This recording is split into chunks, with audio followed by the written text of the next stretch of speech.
another live session. Yes, people, how are you?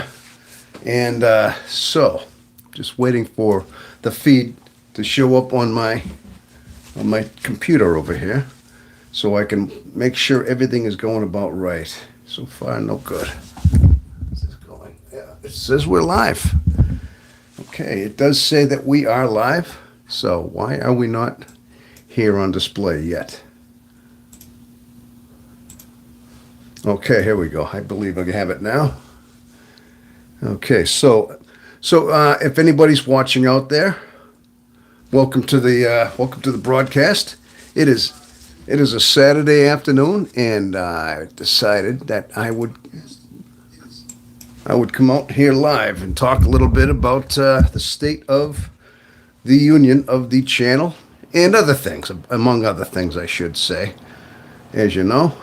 So it is going well. Things are going well. And so it says that I have one watching so far. So the last live I did was, I think, earlier in the week. So I did go back to work. I went back to work and I worked for the rest of the week. I had a month off, but I just finally went back to work. But as you know, this is the INFJ Experience, and this is live. So basically, bottom line is, this INFJ Experience it's a self-help. A lot of times I like to offer some kind of self-help for our personality type. I'm not an expert. I'm not somebody who has all the answers in the world, but I do have one thing that can offer a bit of self-help for the INFJ, is the fact that experience. Yes. I guess that's why I call this the INFJ Experience, because sometimes just our experience, just us experiencing our life and experiencing what we have going on in our life, is what we can use as our attributes to somebody that's struggling with a certain thing, because we've all been there. It seems as though a lot of times personality types have certain characteristics within themselves that differentiate themselves from other characters, other personality types. And INFJs are similar to that. Yes, we have a lot of our own drawbacks. We have a lot of our amazing gifts. So we have a lot of different things going on within our personality that seems to keep us having something in common. Yeah, that's right. So, all right. Well, it says I have 3 watching. Jethro, hey Jethro, how are you? You're out there. How are you, Jethro? Good to hear from you there. All right, awesome. Yeah, so decided to do a live, and here we are. And so hopefully everybody's doing well, doing fine out there today. That's good. Now, if anybody who's new, if you'd like to say hello, just wave, introduce yourself, come on in. Or if you have any questions about some of the material, some of the content I have, if you have any questions about the channel itself, yeah, but feel free. This would be the time. I like to make this as much of an interactive. Yeah. Okay, good. All right, good. That's good, Jethro. You're good. All right, me too. Doing all right. I'd like to try to make this as interactive as possible.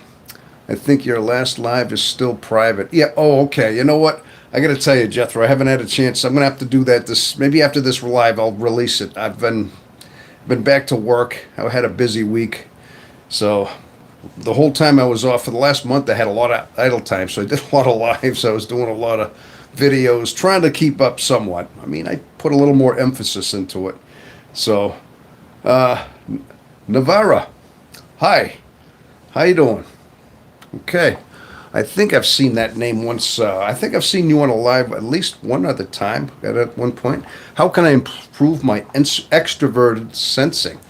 Whoa, that's a good question. Extroverted sensing. Yeah, you know what? That's something that we all struggle with as INFJs. Obviously, that's last on our list. I think a lot of it is you have to almost train your mind. You have to literally understand that you have to make it a conscious effort to really focus on things, and it almost has to be it right there, is as far as like really gathering in certain things. And especially if you're on your job, if you're at work, especially, you got to make sure you're staying in the moment. I know that's tough for us, being that we're always long-term planners, and sometimes I think what happens is if we're getting a task done, we might be doing something in that moment, but we already have 10 minutes down the future what we're already trying to accomplish. So you have to try to stay in the moment as much as you can, and you really got to keep your mind focused on your tasks, which takes a lot of mental, just discipline. That's all I can say. And a lot of times, just yeah, it's that's basically all it is. Is a lot of that. The focus has to be there at all times. Functions can be improved. Hello there, tree. We have a tree. Functions, can they be improved? Right. Functions, can they be? When you say improved, you mean as in more, more focus on them? I think a lot of any type of improvement that you need, it's like you're looking basically at a quality of health, I would imagine. Yes, good morning. It's actually afternoon where we are, but it must be morning for you. Ixon. Izaven Mace? Okay, I hope I'm saying your name right. I see some new names in there. But bottom line, functions, can they improve? I mean, yeah, you can just become more, like I said, hyper-focused on things. A lot of it comes down to, again, your discipline, your mental discipline, trying to maintain focus on things. And as far as improving functions, have they worked right, keeping them in balance? Again, it's a lot of it's just control. It's a lot of times not letting your mind wander. And we do have a tendency to let our mind wander, being that we're always in our mind. And this is something that we've gone through most of our life. And sometimes we can't help it. We get pulled back into that mind, that whole inner thinking, that overthinking. And it does come back to us. I mean, if you got into a meditation exercise and got disciplined with that, if you started meditating and started getting control over some of your thoughts and they didn't consume you as much, that might help as well. But again, it's just a lot of it is just about acknowledging that you have this, and at least acknowledging, for one thing, that it is an issue with yours and you have to improve on something. This is half the battle. Kind of like the alcoholic. He has to admit he's an alcoholic for him to change. A lot of times they deny it. They're in denial about who they are. As long as we're not in denial and we understand that this is our type and this is what we have proclivities for, that's half the battle, is acknowledgement. And of course, acceptance and just maintaining discipline in our mind the best way we can. Okay? So it's pronounced Ixian. Okay. Ixian. Ixian Mace. Okay. Glad you. All right. I wasn't sure if it was like Z. You know, sometimes the X is pronounced like a Z, like xylophone. But I think that's only if it's the very first letter, I believe. So, okay. So I think that's somewhat what it is. I guess it just takes a lot of focus on who we are, and try to focus on our tasks. Now, there was something that I wanted to bring up a little bit. Now that you're on those questions that you were asking about how to improve your extroverted sensing, and those questions, sometimes I think our alignments get a little bit ahead of us, our functions, I should say. For instance, we always say that INFJs are very good long-term planners. They're always looking in the future, and they always have many plans going on. Now, something happened to me this morning where I felt like everything that I was planning was like converging. Like I need to do my laundry. I need to go shopping for groceries. I want to do something here with YouTube a little bit. I want to do a little therapy with some of my shoulder here. A couple things. So, but at the time I was almost paralyzed, like saying, well, what do? I got to take a priority. It felt like I wanted to do everything at the same time. So all these things I wanted to do, it's like, well, what do you do first? And so sometimes we get like almost like paralyzed in a sense mentally, where you're saying, okay, you have all these things you want to do, and all of a sudden it's like everything's being bottlenecked because you're thinking you got to do them. At this point here, again, you got to relax a little bit and prioritize. They somehow they have to be put in rows. Okay, I'm going to go gas up my car, then I'm going to go to the supermarket, then I'm going to come back and work on the computer, then I'll do a YouTube. See, so I guess a lot of it, that's part of our, maintaining extroverted sensing as well. I mean, because a lot of times we want things to do in our tasks in the day. We're already thinking everything, what we want to do. We're planning them. We already have them done. In our head, we see the future that they're already completed. You see? And then all of a sudden, reality kicks back in where you didn't even do them. You just thought about them. You planned them. At some point, you got to step back and take things one at a time. Just take the things that are pressing the most, get that done, and move on to the next one if you have things like that. I guess that's another thing too. So, okay, John Shutter. I see the eyes, John. How are you? Okay, so we're coming on in here. That's awesome. Yeah. So, yep. So there's a couple of things I've been planning and doing. I gotta, like I said, I got a computer. I got to get accessories. I need a small webcam. Eventually, I want a webcam, and I got to link it in with a microphone so I can start doing broadcasts right through the computer. You know. So that's one of my next ones. I'm looking for a good webcam, one that's really good quality, has some decent sound, maybe microphones. Makes the day go fast. Pre-planning.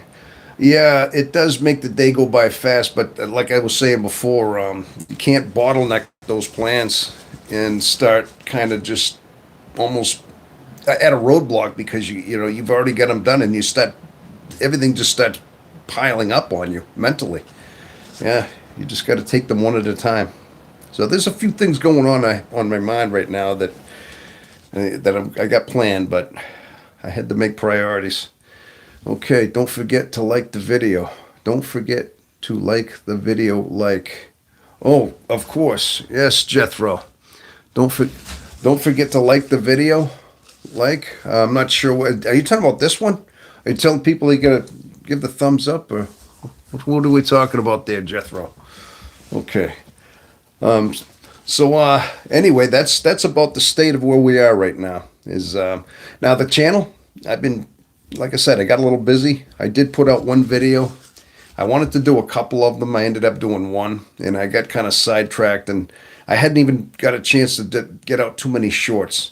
I got to tell you, sometimes I think I record a short, and then I record it again. I'm like, no, I don't like that. I said something wrong, and I try to do it again. And then I do it 5, 6, 7 times, and sometimes I'll tell you, it's like, oh my gosh, let me try another topic here. They used to just be so easy. They were so easy. I just rattle them off, and now I'm getting I got to go back to the old roots where I can just rattle one off and be okay with it. It's almost like I'm being too picky with things, but that's me. I think that's just me, because a lot of times I want this channel to grow as it is. I mean, I'd like to think it is. We're almost up to 900 subscribers. Almost, very close. The last tally was 896. So we're getting there. So of course I've got that focus. I want the channel to succeed. And then but I feel like I'm getting too overly perfect. Like, okay, now I record this video and I don't like it. And I don't send it there until I do it 5 times. And then finally, all right, I like this one. Okay.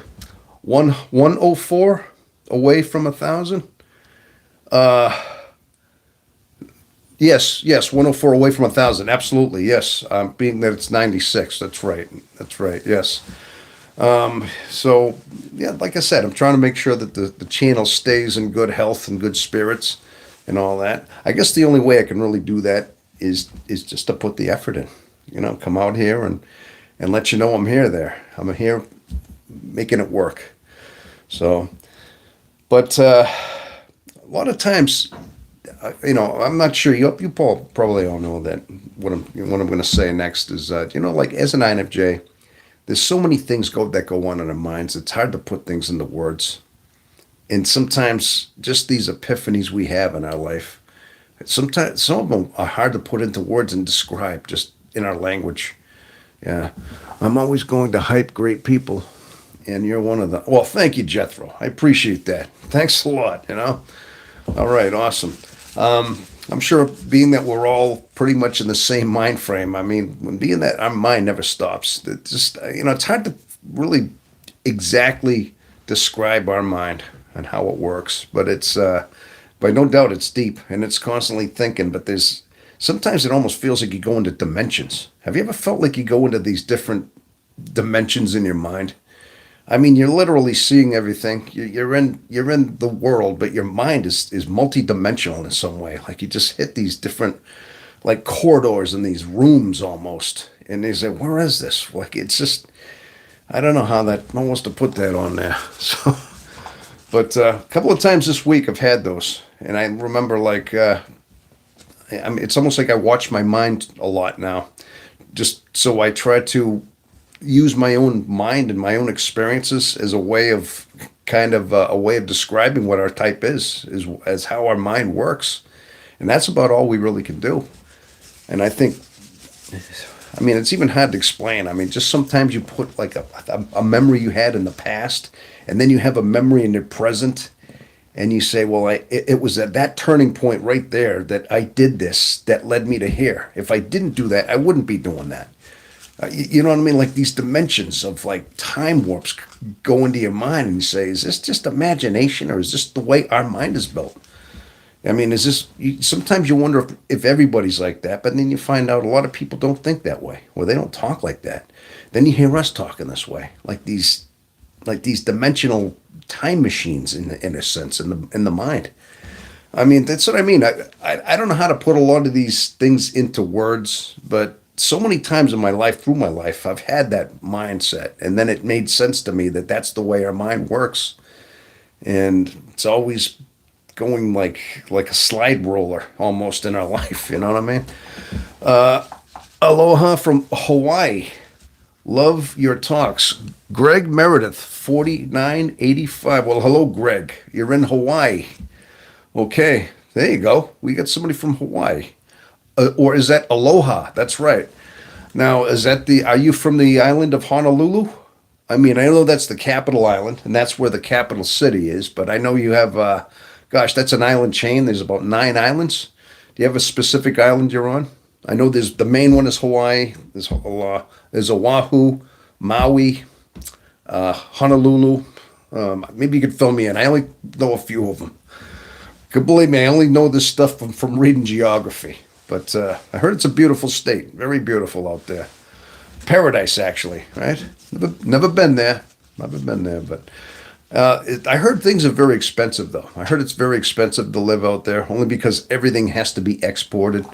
What do you think about INFJs being the martyrs, the martyrs of the personality types? Do you even think they are the martyrs of the personality types? In other words, they're taking, yes, okay, born and raised in Hawaii, okay. Okay, you're on Oahu. Okay, cool. Well, that's awesome. We got Greg from Hawaii.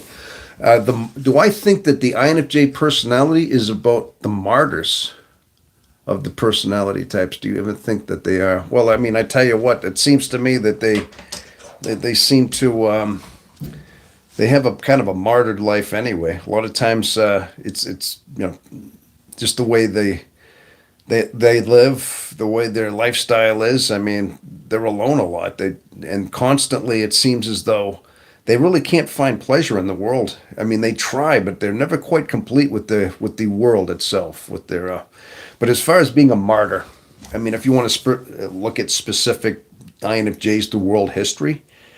Some of them put themselves way out on a limb and basically cost them their lives, literally, to speak out for what was right. In particular, our Lord and Savior.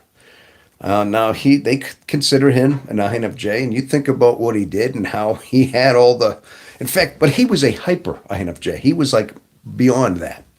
I mean, yeah, he was introverted, intuitive, I mean, of course, feeling and judging, he was all of that. But it was almost like an INFJ on steroids. That's what I'm going to say. But he was the Lord. He was the Lord after all. But yeah, you could say Martin Luther King, absolutely. I was going to get to that one. Also, Gandhi. Now, if you look at a few just in particular, I mean, I think that a lot of times, yeah, they risked their life, their reputations for others. And they stood up in front of hundreds, just like being that brave one that to stand up to the rest of the world, even though the other ones didn't have it. And it cost them their life. So I'd say in those instances, yes, there were some martyrs in that. But on average, I mean, average. I don't know if you can consider each and every individual INFJ martyr, except for the fact that they have a very isolated lifestyle, and it's just something that is in their default mode. As much as we've tried, but a lot of times it's it's in protection of others because sometimes let me see if I can put it in the right words. I think a lot of times we as INFJs know we have a certain unavailability to us. We do, but we don't because there's a certain limited. We only can offer ourselves in limited doses.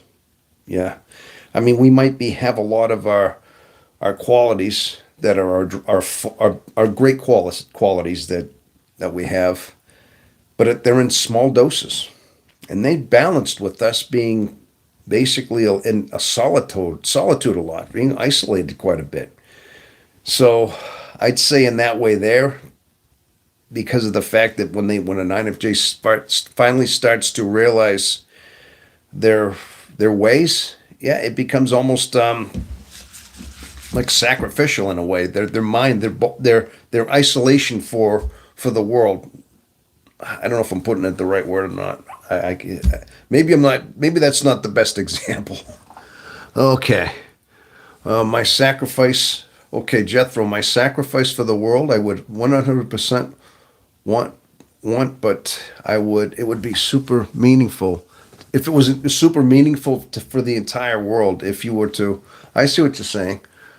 Jason, good evening. Good evening from Wales. How are you? And okay, the patron saint of Saint Justin, Martin, martyr.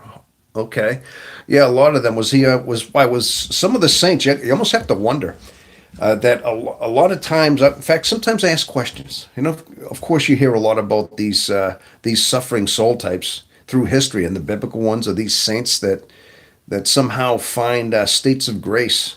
But how do you find states of grace? A lot of it has to do with the whole isolation of the prayer and the sacrifice, and they become like they become saints basically. They become sin free, and miracles flow through them.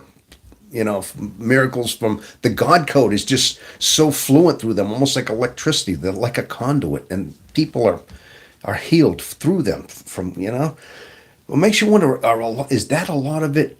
Is that the INFJ trait? Because it seems as though the INFJ is geared that way. I think I just put a video out, saying that, like our INFJ's chosen. If you've seen that, it's a fairly newer one. And I was basically asking that question. If the INFJ is built that way, to be spiritually, mentally, and emotionally like tougher in mind, because they're able to endure that kind of suffering mentally, that is. Yeah, makes you wonder. So, but I guess I don't want to lose my point. But we were talking about the martyrism, whether or not, like you said, are we martyrs for the rest of the world? But I think like I said, there's a few in particular. I think individually that did, but as a whole, as a collective, I think that our lifestyle and just our isolation and some of the with things, the way we live our life is kind of it's I wouldn't call it a martyrism, but in ourselves it's a sacrifice that we don't really have a choice in. I mean, when you live a life by default and that's the way you are, is it really martyrism when it's just that's how you're geared? So, okay. So, love the sweater, Tom. Very Celtic. Yeah, yeah. I just I do like it. Yeah, I got it in a catalog a few years ago. I got Irish roots and things like that, and I like the whole yeah, it's kind of the Celtic look. Yeah. So, psychic iron info stuff. Haha. Right. Yeah, yeah. Hey, well, speaking of this, check it out. It's got a cool hood too. Yeah, then I can be like that shaman look, see? I could do one of these if I wanted. So, I don't want to wear the hood, though. But I do have the black hood that kind of goes with it, gives it that whole thing. So, all right. Okay, we are here to awaken. Hey, so we have 11 going on here. That's awesome. That is great. So, if any is anybody new to the channel? Anybody like to say hello? If you're out there, if you'd like to say hello, if you've had any, if you've seen some of my videos, if you'd like to ask any questions, have any input, I'll do my best to fill you in on those. Now, I do have a couple of ideas this week, and I'd like to cut a couple of videos. I'm thinking of doing one tonight, and maybe it's somewhat about that, about the extroverted sensing thing, about having a way of being focused on it, and being too projected into the future by not looking at what you have now. I think there's a couple of things that INFJs seem to gravitate toward.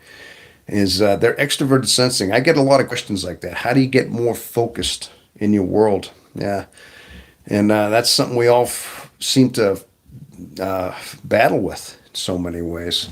So more pari, more patra than martyr at times. Oh, okay. Oh, like a patron. I get it. Hello, everyone. New subscriber. Okay, okay. Hello there, Lottie. Good to see you, Lottie. I hope I'm getting that right. 6462. All right. Awesome. So, yeah, maybe, hey, maybe, just maybe we can cross the 900 mark. We just got a handful of subscribers. This could be one of those, And that would put us into the 900. So, but as you know, people, if you join this channel, if you are a subscriber to this channel, you're not just a subscriber, you're part of this channel. I'd like to think of it that way, that you're contributing. You're not just a number. You're here. And I like to think that sometimes if you make input and you say something meaningful or you give me ideas, I will respond to them because I like it to be that way. So, I mean, and I learn a lot from you people, from everybody here on this channel, as much as I hope I influence you in a good way as well. I think we all are. I think we can be each other's, guide in a way. It's not just one guy who's sitting here. I mean, I got the channel, I got the voice, but hey, we all got some part in this. Hello, I believe Jesus is an INFJ. Yes, I've heard that too. And if you look, I mean, he's actually. Yes, I was actually saying earlier, maybe you didn't hear it, but I think he was beyond, he was an INFJ, but beyond so. He was an advanced version of that. I mean, he was the Lord after all, and he had all those attributes to being an INFJ, but even like on steroids almost, in a figure of speech, it seems. Okay, Lottie, TY, thank you, yes. But no doubt. But we got a couple of good, topics going here. We want to know if like INFJs are the martyr types, and yeah, well, I definitely think there's no doubt. We got that kind of quality about us at times, and at times in their life, I think they become selfless. Now, I even think that INFJs can be martyrs, or in a way selfless, not just to other people. I think just the world itself. I mean, they'll maybe try to pick up causes just for maybe animal rights, or some of them you find them rescuing baby birds, and kind of going out of their way to make sure that they stay alive, but that they nurse them back to health until they're healthy enough. They're the types doing that. They're the ones saving animals from crossing roads so people don't run them over, go out of the way. So they put themselves out on a limb a lot, even for small, minuscule things. And it's not always for a big, giant cause. That's just the way they are. And they usually do it without saying a word. They just do it anonymously. And I'm sure all of us have done things like that. Yeah. Hello, Jethro, Jason. Yeah, cats. Oh, cats. Oh, you like to save? Okay, so Lottie, it looks like you do that with cats, do you? See like kittens that are strays, and you take them in, and yeah, cats will do that. They'll let you know. They will kind of find you. A lot of times they just wander into your life, and you can tell that they're in need of you. Yeah, cats are like that. I haven't had that happen in quite a few years, but when I was younger, I used to have a lot of cats. When I was a kid, lots of cats would come up to me. Not as much anymore, but I used to. I always have to do the right thing. Yeah, of course we do. Yeah. But so as far as matter of fact, I want to just check something here, people. And I'd like to know your inputs out there, though, people. I enjoy that quite a bit. That we're all that the input is all very, very. It's very appreciated. All your input. Put it that way. There's no doubt about that. So, but hopefully everybody's having a decent time in their life. I mean, we're just coming out of a winter. Unless you're from the southern hemisphere of this world, you're going into your fall. Yeah, we're just now starting to come out of that. So the weather changed a little bit up here in the Northeast. So, but if any of you are brand new here, isn't I usually like to do this as well, people. If you're brand new and you want to say hello, you can always just let me know geographically, basically where you're from. Just a state, something general, or a country. You can, if you'd like to do that, you can let us know. This is the way my mind works. I just like to know what countries, so I have a good indication of how far the INFJ universe goes. I'm thinking it could. Actually, it's all around the world, literally. But sometimes it's just good to know. And just so you know, I'm from New Hampshire in the northeast part of the United States. As you can tell, this really thick accent I have here. It's half Boston and half northern New England accent I have is what it is. So, but I've been here for over 30 years in New Hampshire, and I grew up in the New England area, in the Boston area my whole life. But it's home. It is home. So, but yeah. I mean, it's got its drawbacks. We got harsh winters. We got hot summers. We got a little bit of both of everything, but it is what it is. Central PA, okay, Pennsylvania. That's a beautiful state too up there. Yeah, Central PA. I would imagine. What do you got in Central? Allenstown. I know Pittsburgh is on the west end. Philadelphia is on the east. I believe the middle. You have Harris. Wait, let's see. Oh my gosh. Yeah, Allenstown. That's another big one. Bethlehem. Isn't Bethlehem around there too? New Hampshire. Yes, get the pronunciation going. That's right. Yes. Just try, see right away. I draw this geographical map in my head. You put your name of a state, and bam! It's like my mind just like pulls up that state, and I'm almost like imagining all the different cities and that. And yeah, to the best of my memory of it, anyway. So, State College. Okay, State College. Okay. Oh, Penn State. Yeah, that's right. Penn State is right in the middle of Pennsylvania, I would imagine. So. Yeah, that's awesome. But if anybody has any concerns, any questions, anything about a video I might have talked about, and if there's a concern, maybe a question, if you'd like any more, like me to fill in the blanks a little bit, you can ask me that as well. So, yeah. See, and I did not actually come up with a recipe of things to talk about today. I'm just kind of talking. I'm just kind of reaching out.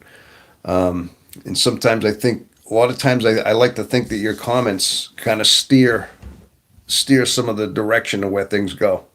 I've been noticing that seems to be that approach seems to be better than me prepping up things to talk about, or like causes. Like, okay, I'll talk about this and talk about that. So, how long have you been friends with your inner self? Oh, or are you asking Jethro? You must be asking. Okay, you're asking somebody else that question. Tom, do you know any other IN types? Okay, introverted, intuitive types. Yeah, if you're talking about, there's a couple. Listen. I don't have a lot of close friends, and the older I get, it seems I become a little bit more.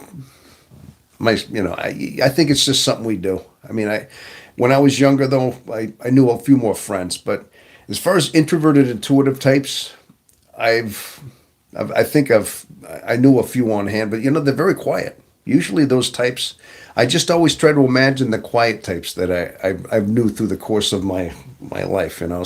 Some people I might have worked with, they were the quiet types, and you kind of knew. And I could count on one hand, or two hands, how many intuitive types that I might have ran into in the course of my life. But there's been a few. But you do see them. Like I said, they're the ones that are always kind of looking around. They're usually quiet. They don't tell you that. They just, and there's just ways of telling.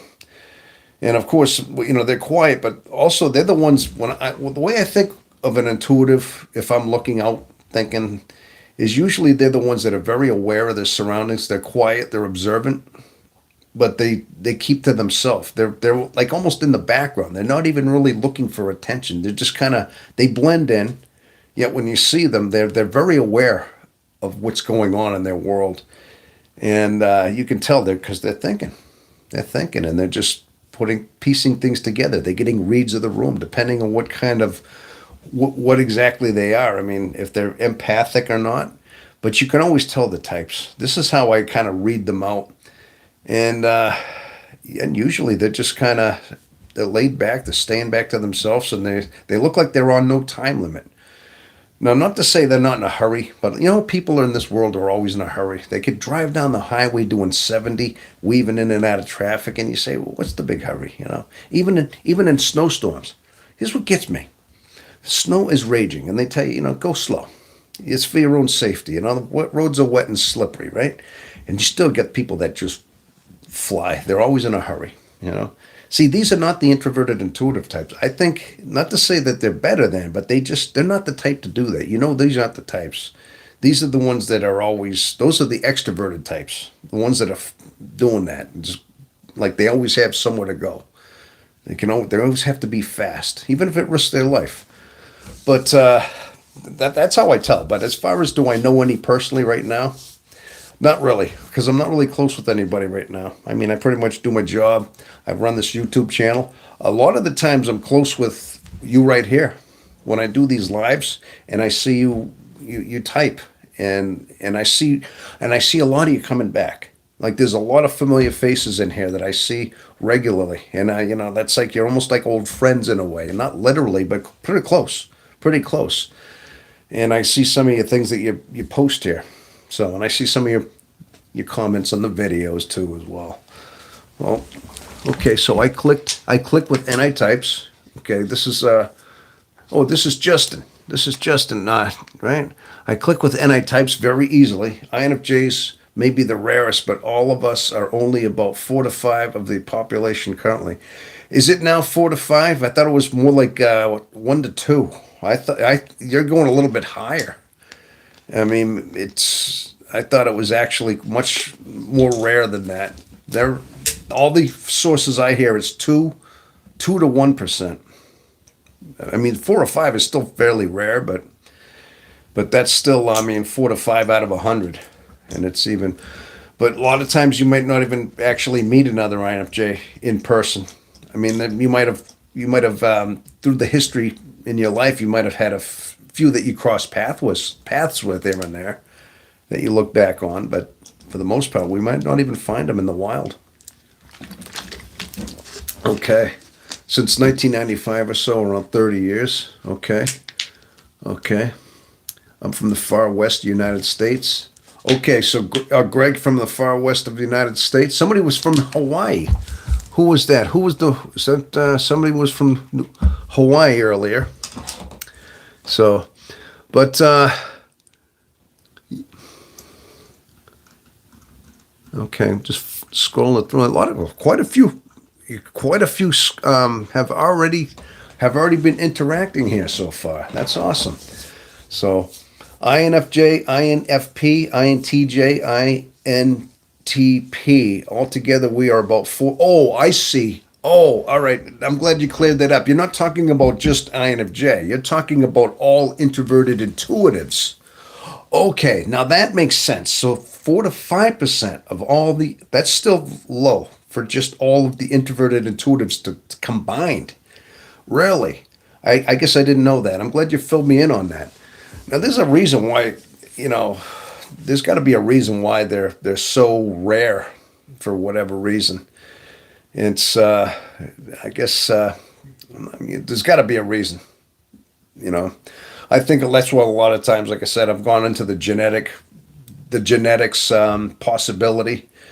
Maybe we're such alone, we're introverts, we're not really spreading our seeds as much. We might, of course we do. It's just not as prevalent as other types. If it is genetic, that is. There's no proof of that. But I would think that may have a contributing factor, honestly.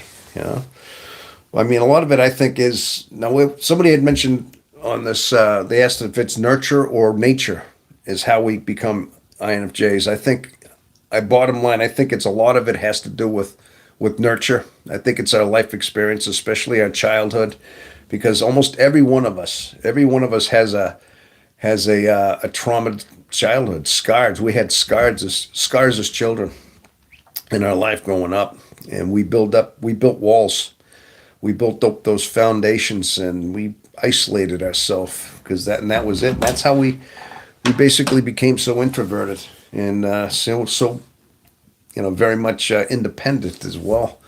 But yeah, these are like some standard understandings as to why. Okay.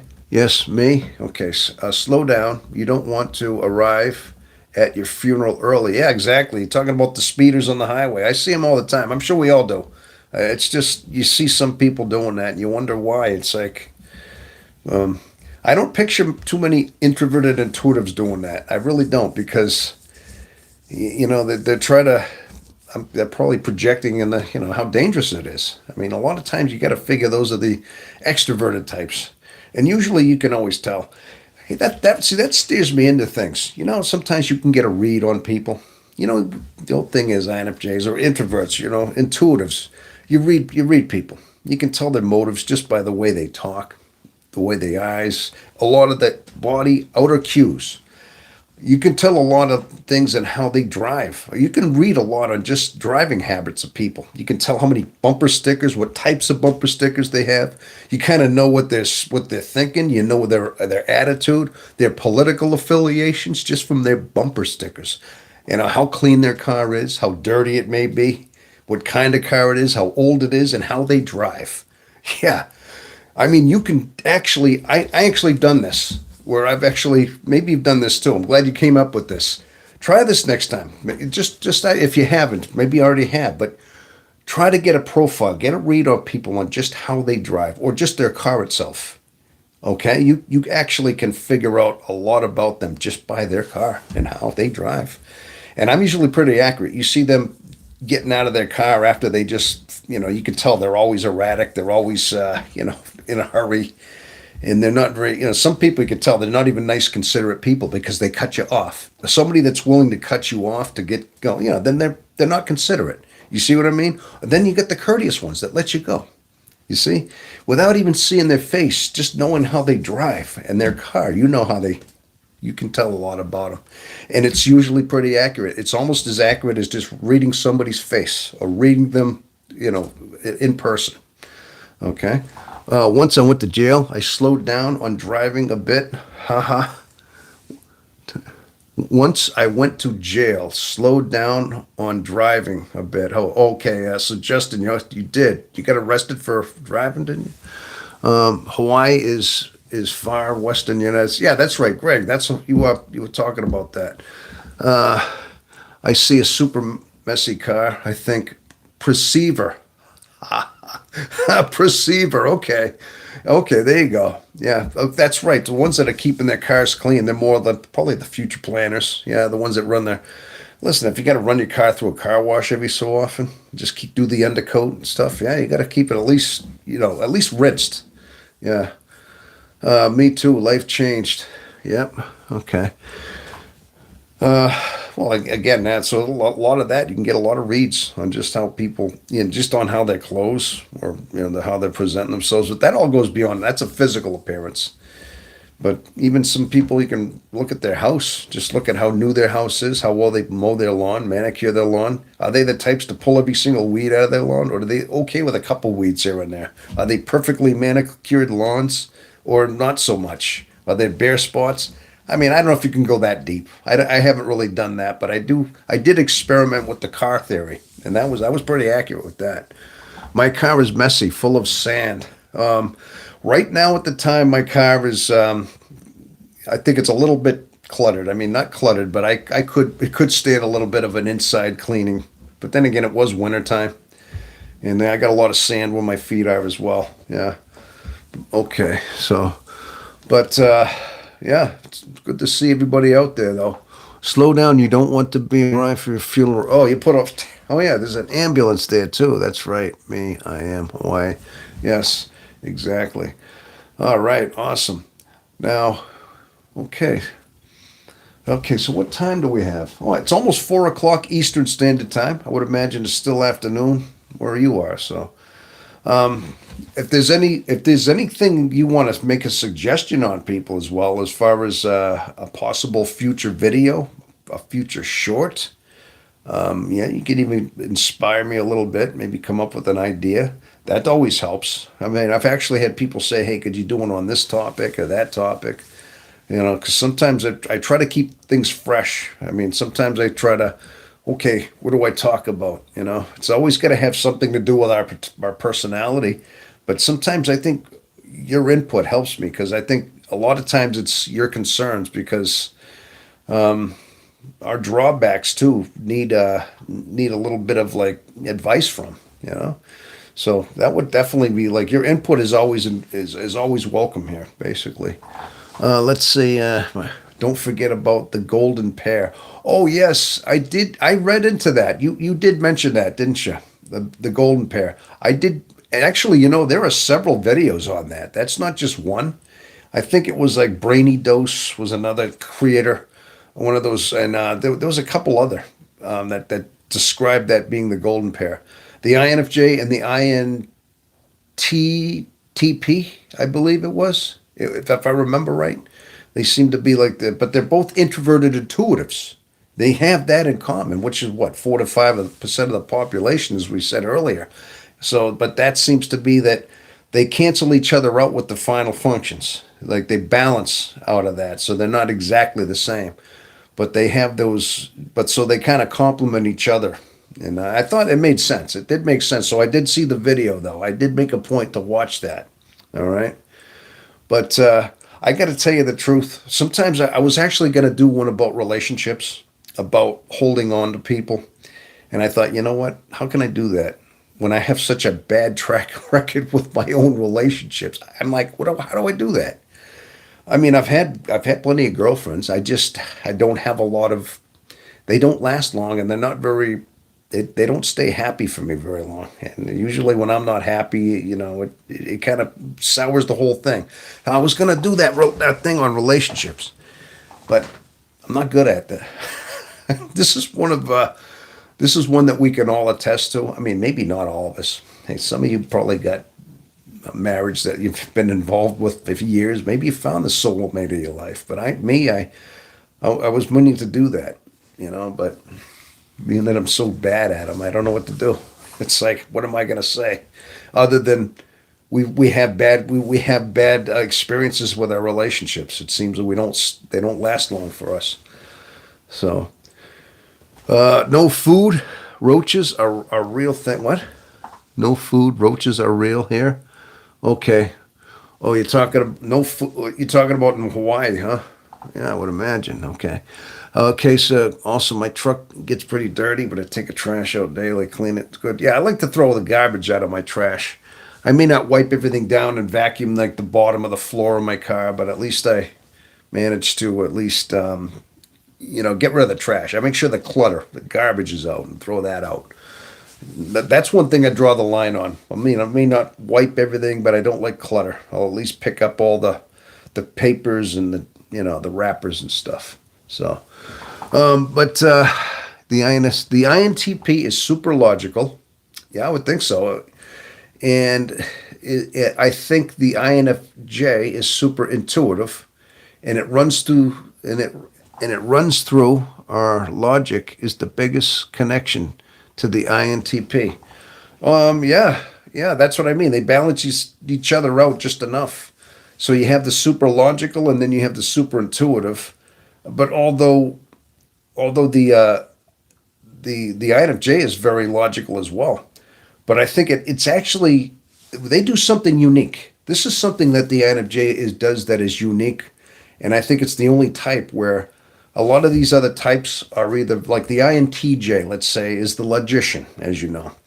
And they had that one letter off, and they're very close to the INFJ, but they follow most of the logic, and they're very much very unemotional. They're not sensitive types. They're more like the Mr. Spock types, where everything's logic. Now, INFJs are very logical as well. In fact, they can be incredibly logical, but they also have the ability to have their emotional side. Now they start making decisions making decisions that affect other people. They will think logically and they will think of a practical decision, okay? But they also take people into consideration, or things, people, animals, they will take others into consideration on making a decision. Now this is something that's unique a lot of ways, but they can almost balance it.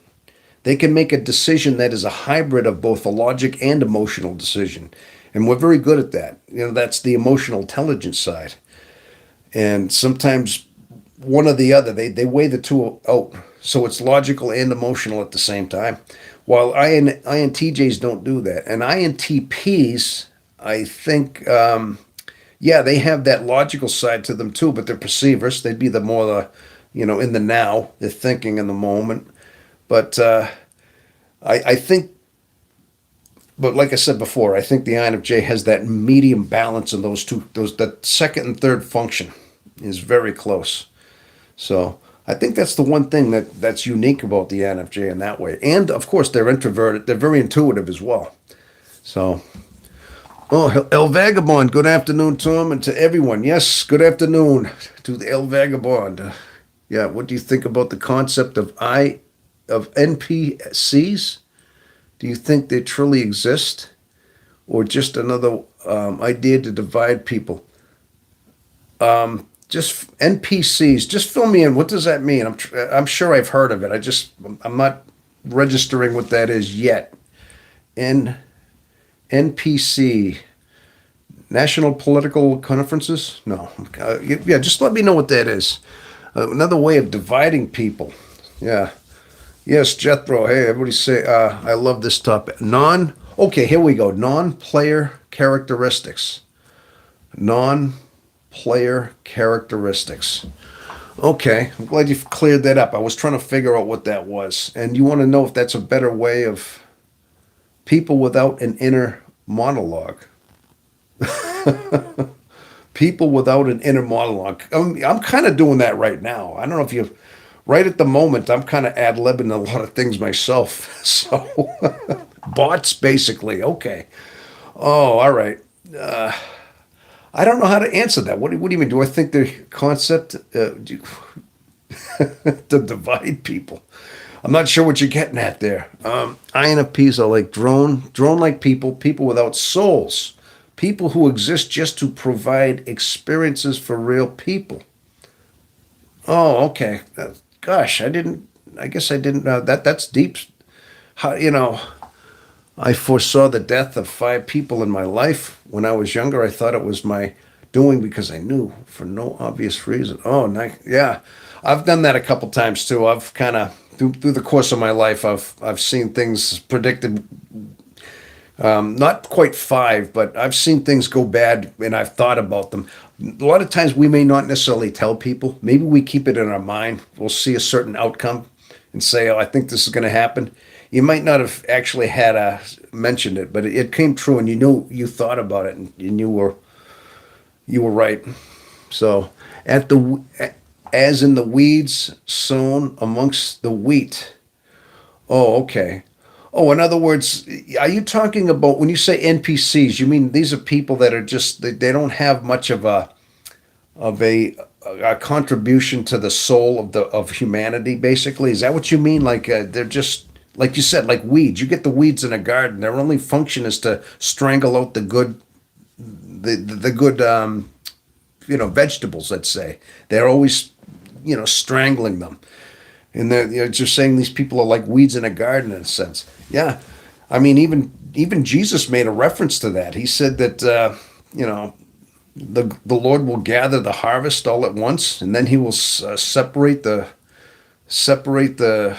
chaff from the wheat or something like that in the final judgment day. I can't remember exactly, but I think a lot of times, if you want to say that, I think these are the people are necessary stresses in our life. I think if everybody got along and everybody was not toxic, we would have no growth. We wouldn't develop. We would not learn how to cope with people in our life like that.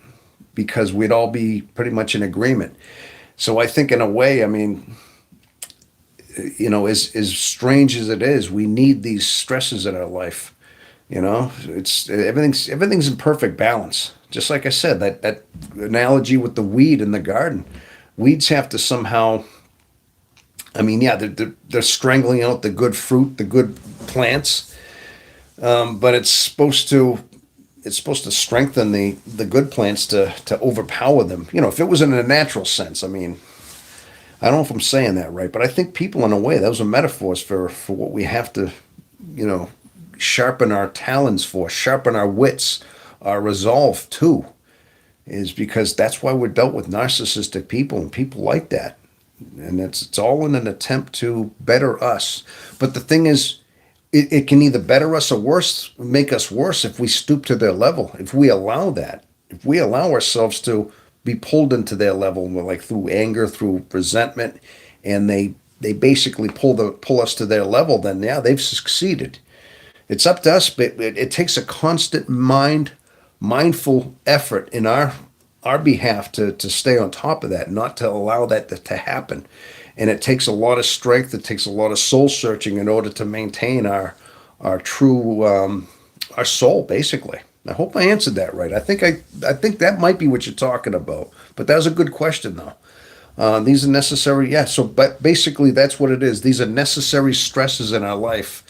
Again, people, if the prey animal, let's say the rabbit, I mean, a rabbit, an animal, did not have the constant stress of the hawk or the owl ready to pounce on it at any second, it wouldn't have this. It wouldn't have the instincts. Its hind legs wouldn't be developed and stronger. Its ability to fight or flight, its ability to maneuver wouldn't be there. It wouldn't have a need. So its constant stress of being basically a prey animal keeps it on guard, keeps it aware. That's what we are spiritually. We're an incantation of that same thing in a spiritual level. Okay? Monologue, LOL. We have a natural inner monologue. Yes, as INFJ, all the people you see walking around, you really centile, your real sentinels begin. Oh, that was a question. Okay. Contributing. It's not a matter of contributing to society. It's a matter of whether they're really a consciousness behind some people or not. Sometimes I see that. You know what? I mean, I was actually watching another content creator. Have you ever heard of Jay Scott, Inner Circle? I do watch him. Every so often, he's been talking a lot about how people's souls are changed. He says there's something in the air. He says he goes to grocery stores and he's picking up all these energies about with people around them, how so many people are just lost in their own world. They almost look like they're soulless. Yeah.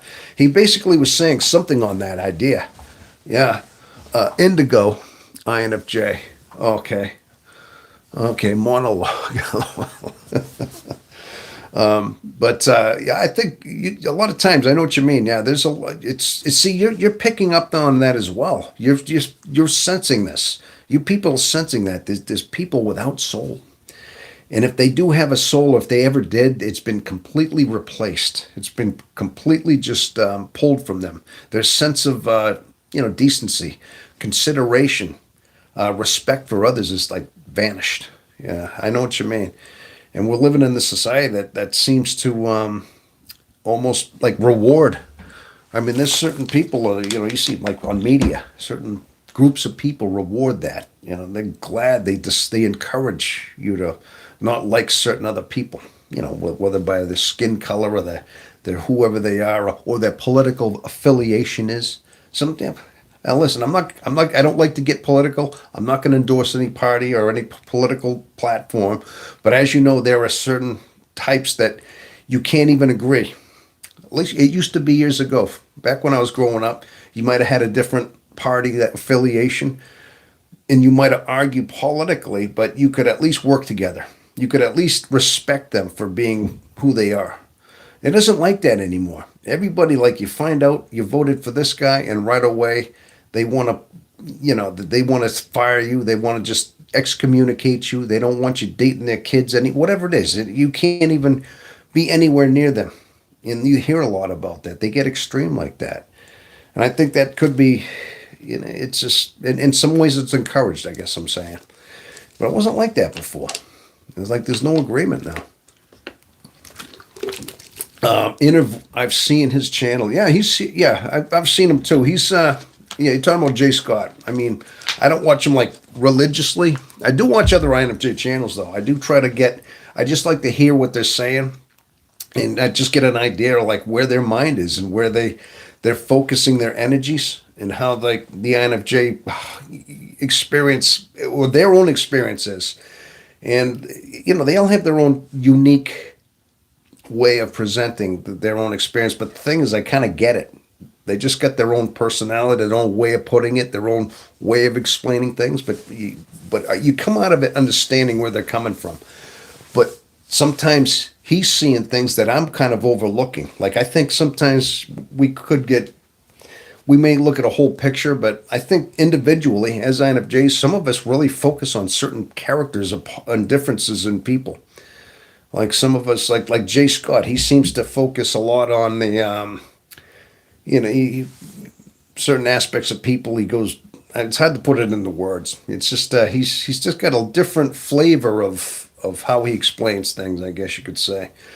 But when you hear him talk, you kind of know where he's coming from. You just know where his thinking is coming from, I guess. The world nowadays is feelings over facts. Yes, you're right, Jethro. Absolutely. I listened to Jay. That's probably why the algorithm showed me to your channel. Oh, okay. Yeah.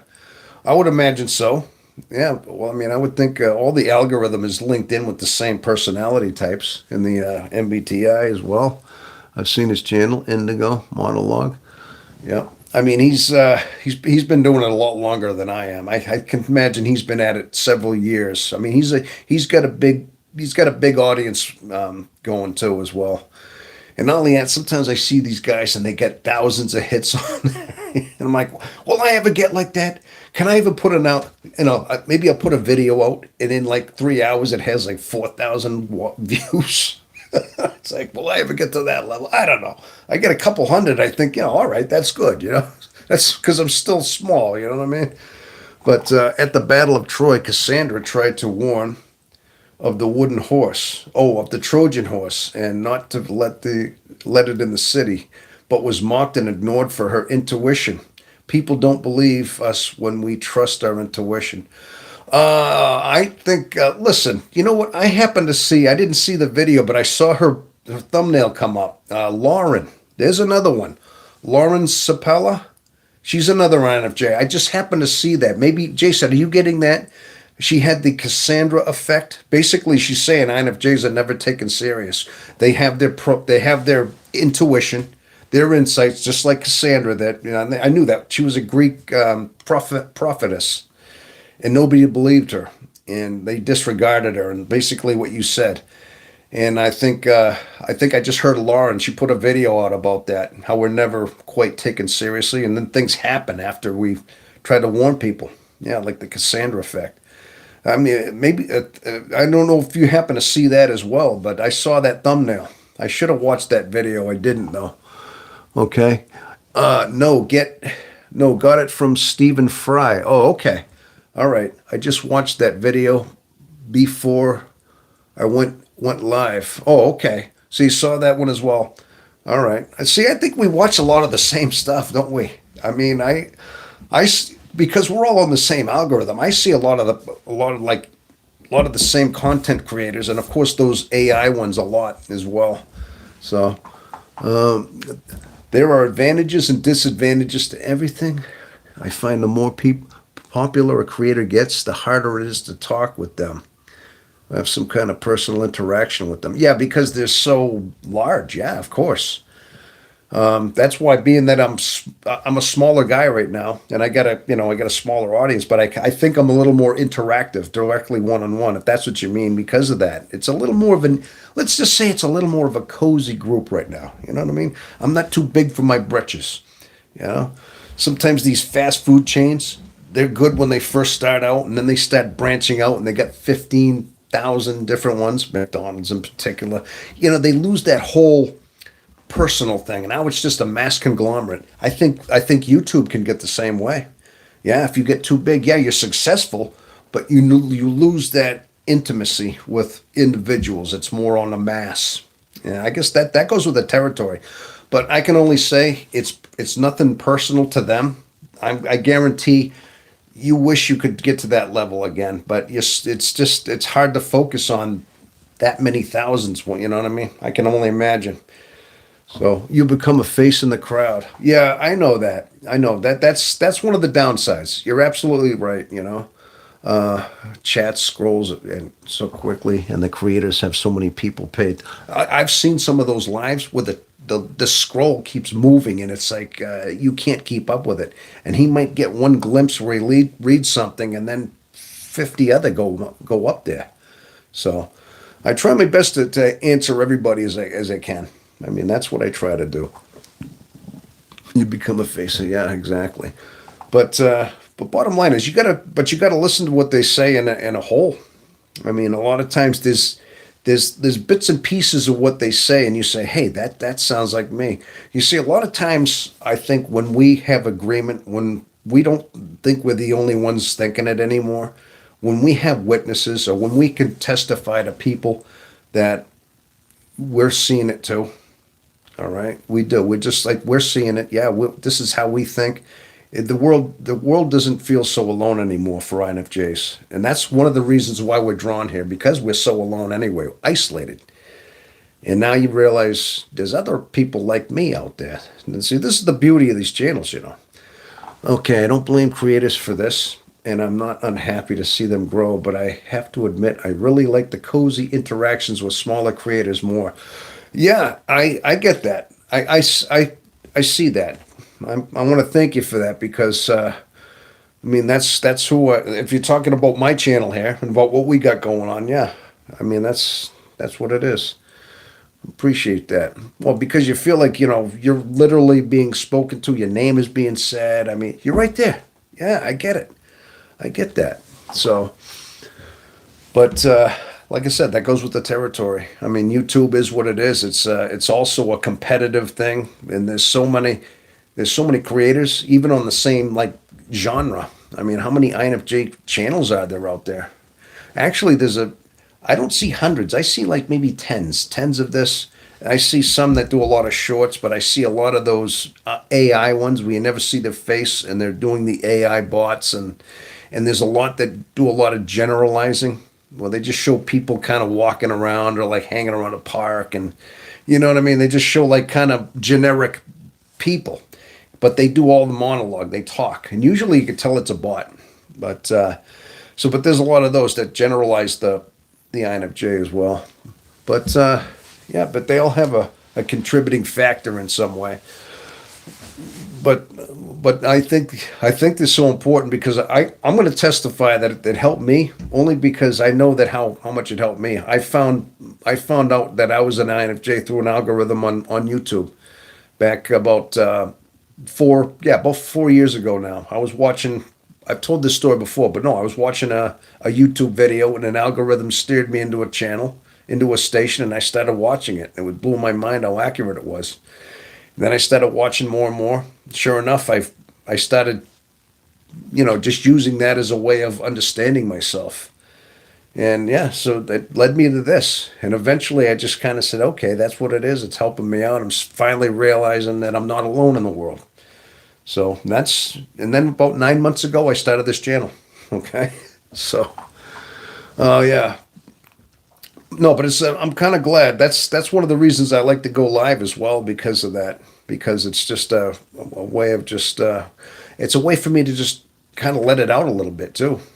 I mean, I don't have a lot of friends to talk to. I don't. So, okay, Lottie. When I first learned that I was an INFJ, I watched Scott Morgan from Australia. Learned so much about myself. Okay, Scott Morgan from Australia. I'm not sure if I've heard of Scott Morgan. All right. Yeah, there's a lot of creators down in Australia. Now, are you from Australia, Lottie? Or you just heard somebody from Australia? I'm just curious. because there's quite a few that are on this channel that are from Australia as well. Yeah, yeah, but that definitely helps you to. I think it's very helpful, and it sounds to me like a lot of us have actually been able to find each other through YouTube. And I think otherwise, I mean, there'd be no way to link up or actually have communication. I mean, just right here, we have some interaction with each other.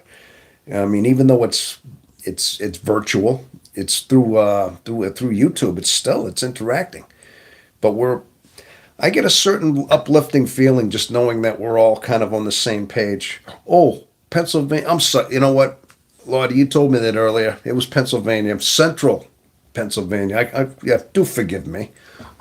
He's on YouTube. Okay, Scott Morgan's on YouTube, and he's got INFJ advice. I never seen him. I never seen his channels. I never seen an algorithm on them. But I'll have to keep that in mind. If I see that name come up again, maybe I'll check it out. You know, that's all. But so I try to, like I said, I try to get the channel is as encompassing as I can. It's still taking it's still growing, of course. I'm not monetized or anything. I'm not quite able to do that. I mean, I have a lot of visions what I want to do, but Scott is a very accurate video about narcissists and INFJs. Okay, okay.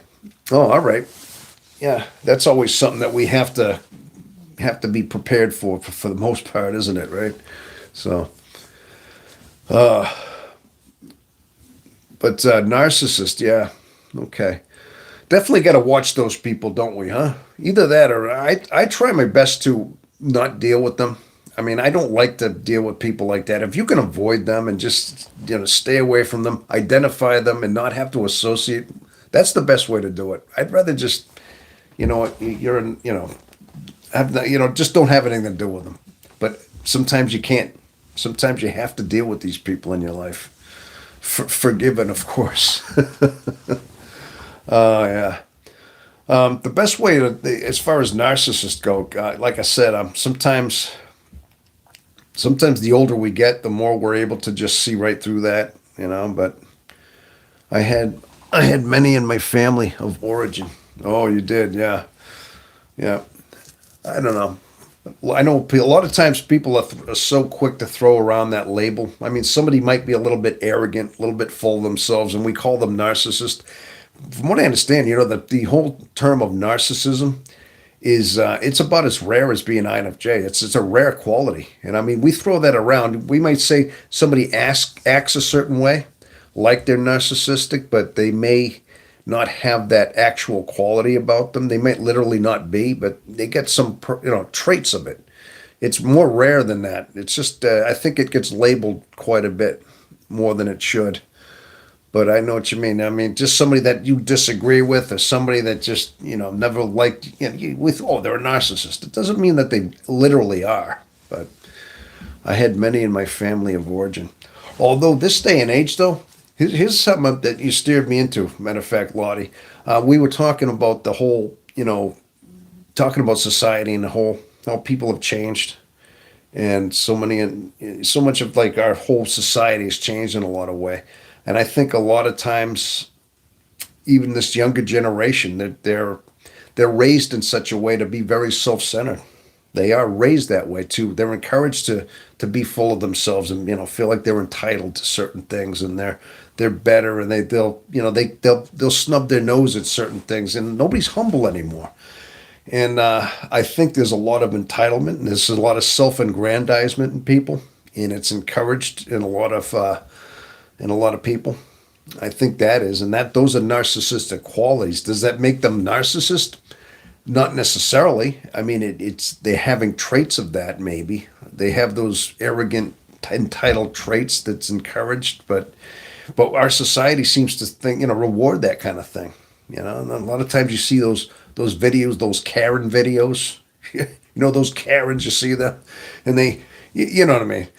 A lot of times you see those types, and it seems like they're, like I said, it's encouraging these types out there, because that's the way the society is turned into. They were classics. Okay, so all right.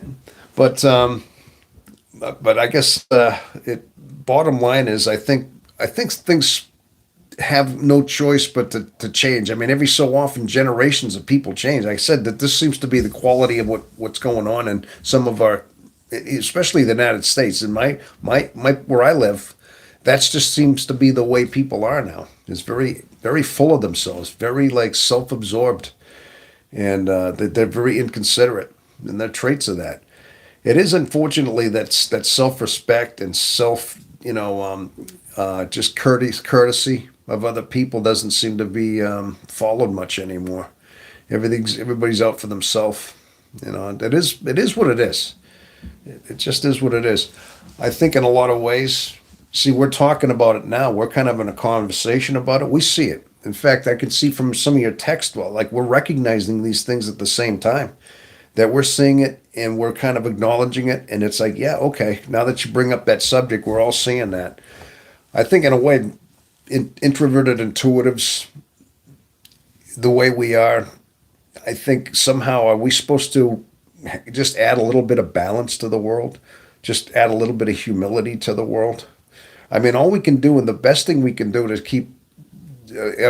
keep our part in the world is just to be ourselves, to be the best we can. I mean, if we have certain qualities within us as INFJs, as introverted intuitives, all we can do is just be ourselves and hope that people are going to emulate that. And I mean, sometimes they do.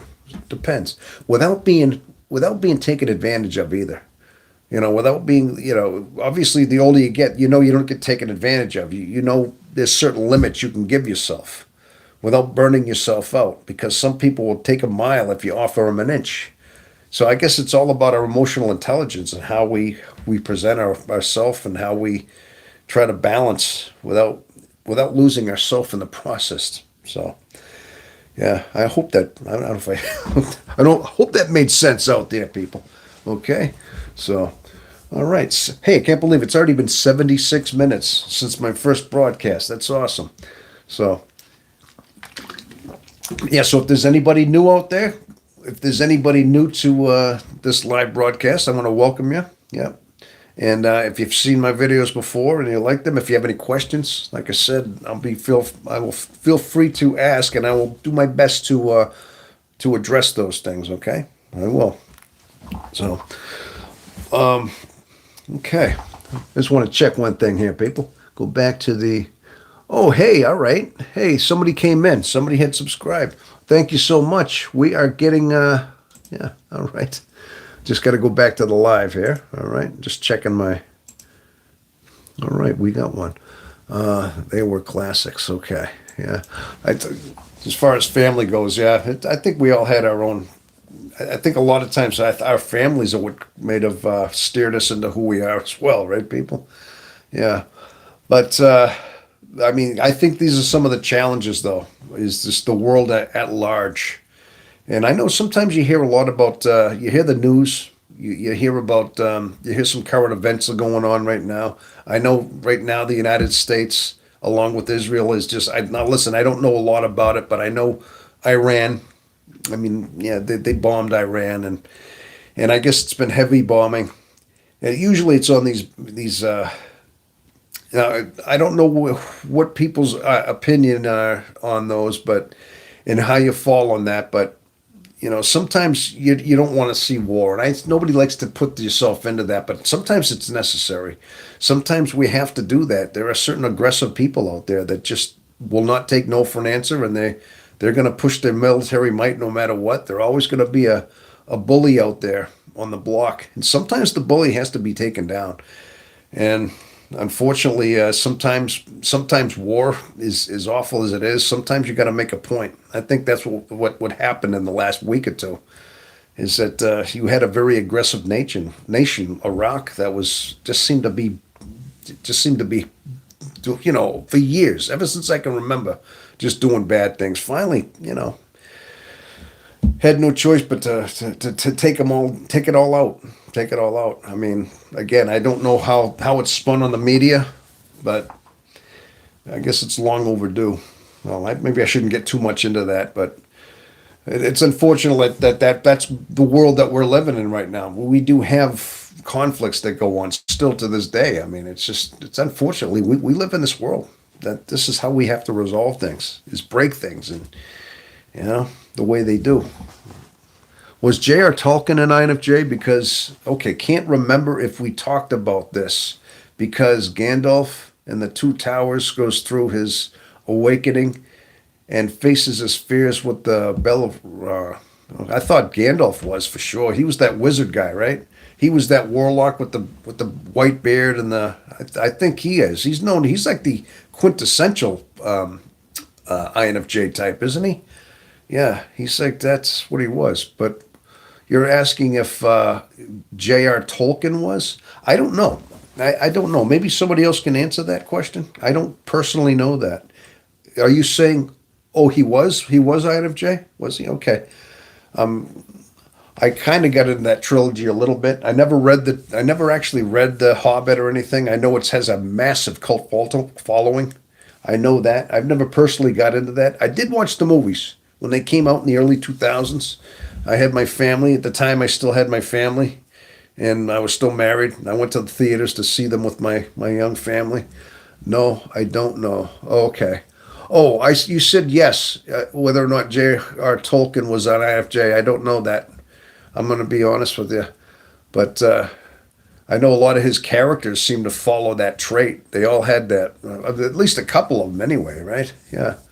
So, but yeah, that seems like it would be an interesting whole trilogy to read up on. But yeah.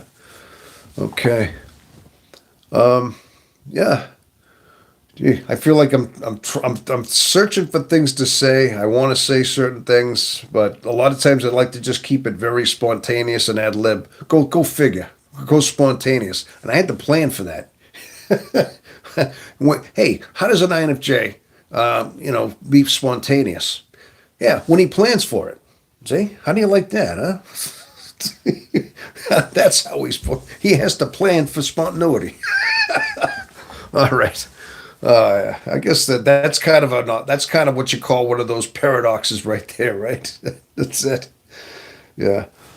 But usually I just have a few things I like to say as far as like get things going. But I think I covered a lot of different things. I'm trying to find new things to come up with videos about. Like I said, some of it's just, I think a lot of it I have to do is just certain things that just plague us. I mean, it's a lot of times we're plagued by our mind, our isolation, our sadness, our lonelinesses, things like that. And I think a lot of times that's what really binds us too. But we talk about that quite a bit. I think I think as we get older, though, as you start maturing as an INFJ, sometimes these concerns aren't you do get a handle over them. You know, they don't bother you as much. I mean, I can't speak for everybody, but I think eventually we start getting a handle on our own self.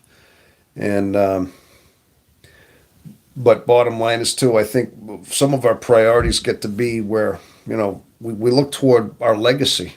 I mean, a lot of times I think we want to leave an impact on the world in some way, whether it's a small impact or a large impact. But I think eventually we want to just know we were a good parent, a good a good neighbor, even. It could be just something small. It doesn't always have to be a large scale or anything like that.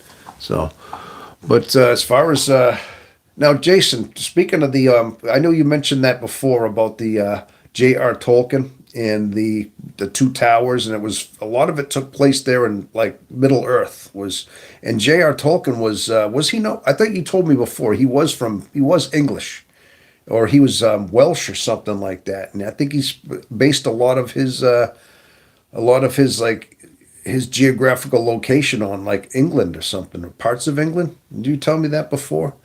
I'm trying to remember if I heard that right or not, but I believe that's what you told me. So, but yeah, it was. Yeah, he was English. Yeah, he was English, and I know he lived back. I think he's been passed away over 50 years. Didn't he die like in the 60s? He was mainly common back in like the 40s and 50s is when those books were coming out. I believe it was 20th century, like middle 20th century when he was around. I mean, you could probably fill me in a little bit with that, but I think he's been passed away longer than I've been alive, I believe. But then again, I don't know a lot about that. Oh, speaking about novels, people, has anybody read Lord of the Flies? I've read that book several times. You want to talk about, it was Goulding. I believe that was, yeah, talk about an amazing book was Lord of the Flies. And being that he was also English too, Goulding. And that was just basically about these kids. You know, these kids get stranded on an island and they try to survive. They try to come up with this form of democracy with the conch. And, whoever held the conch was able to speak. They tried to have a form of democracy, but of course you had different personalities. You had Ralph. Ralph was like the kind of the aggressive one. And they turned savage. Remember that? They turned on each other. And even their own human nature just came out in a small form in that one island, and they destroyed the island. And this came out right there in the middle of World War II. Like you had the wide scale of World War II, but then you showed how kids just continue. They perpetuate that human nature, and they destroy each other through savagery. It just came out of them naturally. And then the only thing that saved them was the fact that they were burning the island down. And then a ship saw the smoke and they were finally rescued when they were going. Yeah, that was quite a brilliant movie. There was so many unbelievable lessons in that. Yeah, I read that book several times, but definitely had a grip on human nature on that. Seen the movie Lord of the Flies? Yes. Yeah, there were a couple of different ones. There was a newer remake of it, but then there was a one from like the '60s as well. But that was one of the better ones. I think I like the whole human nature behind it, the whole moral, the story behind it as well. So, but you know, but okay. He went on holiday in Wales a lot. Oh, who was that? Now was that Tolkien? Tolkien went on holiday. See, when you call it on holiday, that's I know the British we call that on vacation. I notice that when we think of holiday, it's just like the major holidays. I have to remember that holiday is like another word for vacation on holiday. Yeah. So, yeah. But anyway, that seems to be one that I really gravitated toward. I know that was just one book. I don't think it had sequels or anything like that. But I mean, it wasn't my favorite book all time. But it's a very good one to study, though. And I think a lot of times it's a school study. Yes, LOL. Yep, there you go. So, all right. Yeah.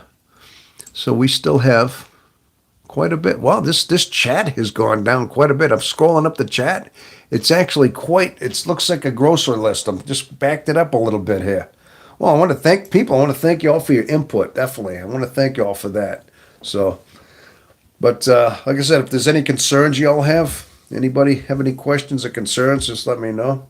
And we can do something about that, or we can talk about it. Although, did anybody see the latest video I put out? I don't know how well this. Sometimes I wonder. Sometimes it takes a while to get 100 views, and then of course I look at the click through rate, or the click through rate, and the the amount of time people spend watching it. I wonder, did they like this one or they didn't like this one? Some people like it and then some they don't, Makes me always wonder. But the thing is, what I try to do is, I notice a lot of the contents creators that do INFJ, a lot of them don't get spiritual. I mean, they get into the depth of psychology and about typical things that INFJs go through, our typical drawbacks we all seem to have in common. But do you hear many of them go spiritual?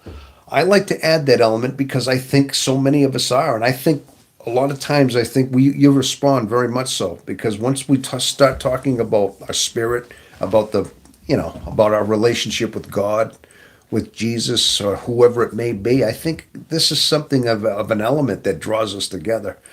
Again, I don't hear that. Is there anybody else? Because that's an element that I think should be considered. I mean, because I think, in my opinion, I think INFJs, the way our alignment is, we're one of the most, if not the most spiritual personality type for that reason.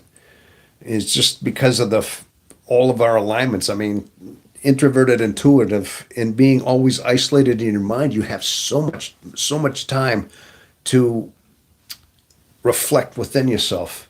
And we're purposely left alone in our mind, in our soul, in the depths of our soul, to contemplate, do deep contemplations. We may be sad. We get to those moments of sadness, of depression, and we have nowhere to cry out to, but inward, deep, deep inward, to that very essence of our soul. And then we start getting answers. I mean, we're crying to God.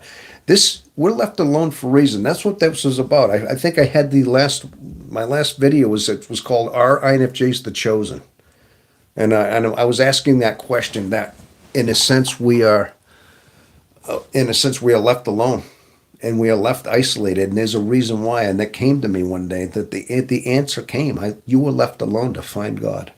That's why we were allowed to have this personality that it's a suffering personality, as you know, and we all know that. And it's an isolating personality. And there's bouts in our life where we're feeling very, very alone. And it's all strengthening us, and it's all pulling us. It's all gearing us to find our spiritual completion with God. And I'm starting to see that it is, because I see a lot of your input. I see a lot of you gravitate toward that along with me. And I'm just surprised that there's not as many other content creators doing that. But basically, that was what the video was about. It was about that whole growth thing, and how, when these questions eventually get answered, because we might have been asked why am I so alone? While we're in the middle of those isolating bouts, and we have nowhere to reach. And that small little voice comes back and said, "Because you're meant to find me," meaning God. Yeah, God's like quotations, "Because you are meant to find me, and this is the only way to reach you." Yeah. I think a lot of times, I mean, when you come to those epiphanies, people, that's when you realize that that's what you're supposed to do. I mean, we're supposed to be left aside in a way to be that guide, that spiritual somebody, to balance, to be that light that's in the world. And there might be, no, excuse me, I'm kind of stuttering a bit. There might not be a lot of us, but we have an impact either way, on that whole thing. I don't know. That was what my last video was about. And I guess I'm just think I'd like to make sure that spiritual element is part of this channel for that reason. Because I think we all have that. We all have that spiritual longing. So, how is your meditation going, Tom? Jason? It's going pretty good. I try to get it. I try to, like I said, I settle down at the end of a night and I lay back and try to close my eyes and focus and try to find that center spot. Yeah, it's doing okay. I mean, are you still doing all right, Jason? You still meditate, and hopefully that's just the way we're able to just keep our mind clear and everything. Just keep our thoughts from consuming us, I guess. It's all about it's all about basically making sure you're not caught up in those thoughts so much. We got to pull ourselves out of there and keep those separate. So, Tom, the recent chosen video you made was one of the best INFJ videos I've ever heard, period. Oh, no kidding. All right. Thank you. Yeah, Justin, that's basically what it was about. I just thought about it. The chosen. These are the answers that come to me sometimes, because I've been asking these questions for most of my life. And those were just, I know a lot of times I generalize it. I don't like to make it about me. I say, and then INFJs, and they are like this. But these are my experiences. This is how I thought. And I think, but I can only imagine that some of us, we're all very similar, and we have things that are similar within us. So I try to make sure it's us. Okay? Yeah. Well, thank you. You thought that, but that's basically the way I see it. This is how I see it, that we have a certain chosenness about us, and we were designed to be spiritual, and that's it. But we were built to be highly endurant in our soul, in our emotion, to withstand. I think another thing, I did a comparison how other types like your extroverted sensing types, for example, your athletic types. Usually some are built, they're built with more athletic gifts, physical gifts, coordination. You got your soldier types, and they may have a certain way about them where they're good strength wise, coordination, athletes, soldiers, physical types, and they're meant to withstand pain. Yeah, I mean, look at what a soldier goes through when they train in their boot camp. Let's just say, for an example, but they're geared that way. And then there's certain other types that could be geared in certain ways to be very mathematical or very, be able to just crunch numbers, work. I just think I was just trying to narrow it down to saying that the introverted intuitive, especially the IN, not always INFJs. I think all introverted intuitives have this quality about them where they're very internal and introverted and spiritual. I mean, I think that the INFJ in a lot of ways has a lot of that quality, but they're built inward. They're built to withstand and survive those harshnesses of life spiritually. They can weather the storm in their spirit and in their mind, in their soul. Yeah, like I said, okay. Agreed 100%. Oh, all right. So, Jason, you got Tom, check out Danny Golfer, DTM. It will blow your mind on what they have discovered. Everyone on here, check it out. Okay, Danny Gover, DMT. Is that a video? YouTube video? Must be, I would imagine, right? Okay. All right. 100%. Okay. Yeah. What is it basically about? What is DMT? DMT. What does that mean exactly?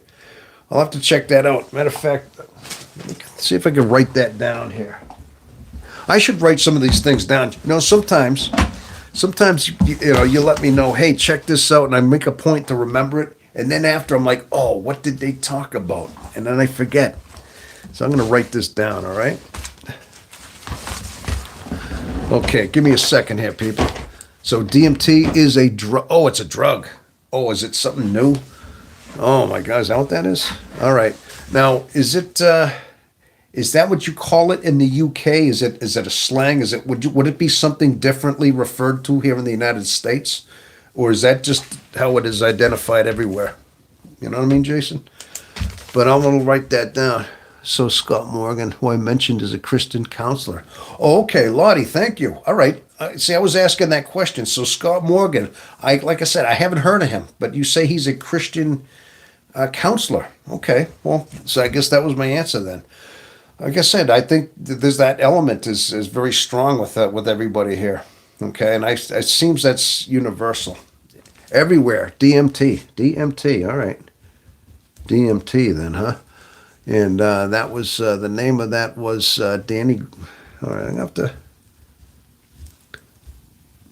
Danny, is it Goler? Goler? I wrote that down. Okay, I'll have to take a look at that, and maybe at some point. Yeah.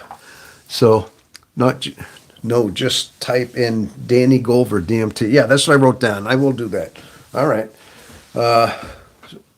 Okay, it must be something interesting. I'm glad you could give me some references to different things like that. That's good. So, life lesson alchemist. Oh, all right. All right, got that. There you go. All right. Okay. Yeah. Okay, well, I'll definitely have to check that out, though. Definitely. But anyway, like I said, I'm trying to think of a video this afternoon. So say something about the golden type. Like I said, I wanted to do some videos based on the golden pair, and I was going to do some based on relationships, but I don't know how to do those. It's like I feel like I got a bit of a deficit when it comes down to like love and relationships, because I've had so many. They never went very long. So I have to be careful what I talk about. If it's something that I'm going to talk about, it's going to be something that I'm pretty knowledgeable about, or an experience that I have. Unless I get into a fact that INFJs just aren't good at them. Now, is that common? I mean, a lot of times, most of us seem to have a very single life. I mean, some of us have partners and stuff. It's not like we all are, but gosh, we all have issues with our own with our own relationships, don't we? Huh? All right. So, okay. So, well, anyway, people, if there's anything I can ever do as far as like another video, like I said, you give me sometimes you give me a lot of different ideas here, but I'd like to think that, you know, I'm going to have to be steered into a certain type of video. But eventually I'm thinking too, I might want to maybe start another YouTube channel. Maybe just another like maybe show reaction videos, maybe. I don't know. I like this one here because I put so much work into this one and it's coming along too. The one thing I like about it is that it's starting to take root in so many ways, and I see a lot of times the support. In fact, some of you people out there are coming back, and I see a lot of you people come back to the lives quite a bit. So that's very inspiring, you know. But well, obviously, I like to keep things fresh and new and all that stuff. Like I feel like I want to learn the computer. There's so much to it. I never grew up around electronics, around computers too much, and they're so deep. They're so very deep. I just wish I had learned these things a little bit earlier in my life, and now I'm trying to learn how to do certain things. Get apps, even send emails. I'm not even much of an email sender. I've sent them, but I'm still I'm not good at them. you know, so much I got to learn about these computers too. So. But is it common to be single for most of the lifespan of an INFJ? It is for me. Okay. Yeah, you know what? I think it is. I think it is, Justin, right? It's not exclusive. There are always exceptions to every rule. And I know there are some that go on to have very wonderful marriages and have the same marriage. I mean, some do, and there's some that are in relationships. Listen, I've had my share of relationships. They just didn't last very long. It was always me. I knew I had that very sensitive thing about being drained, especially in relationships. It was always more so. That was my thing. When I'm involved with a girl, and I'm involved in a relationship, and I get too close, too much romance, whatever you might want to call it, I get drained. So much to the point I'm just like a nothing. I can't think anymore. I can't.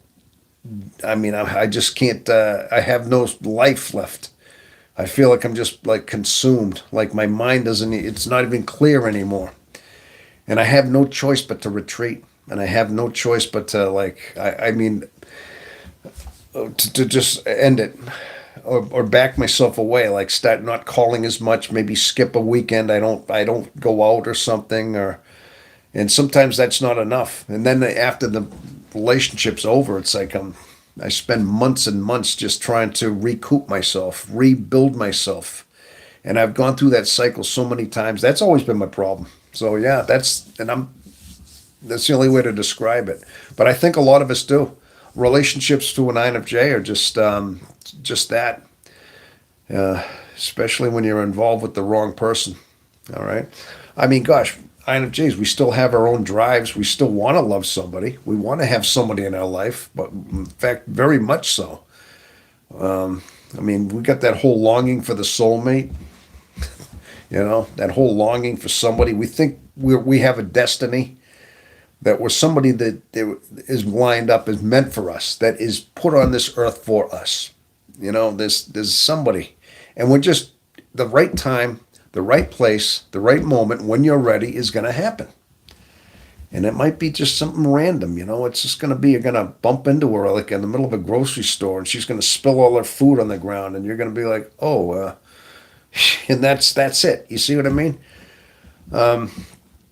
And I think I went through many, many of my years thinking that was in the back of my mind. When am I going to find her? When do you find your soulmate? And I just wonder, I mean, then you hear these videos talk about that. That's very typical. I think you talk about, is it common? I think it's common for us to be single and spend a lot of time single. And it's also common for us to long for that soulmate, that certain somebody.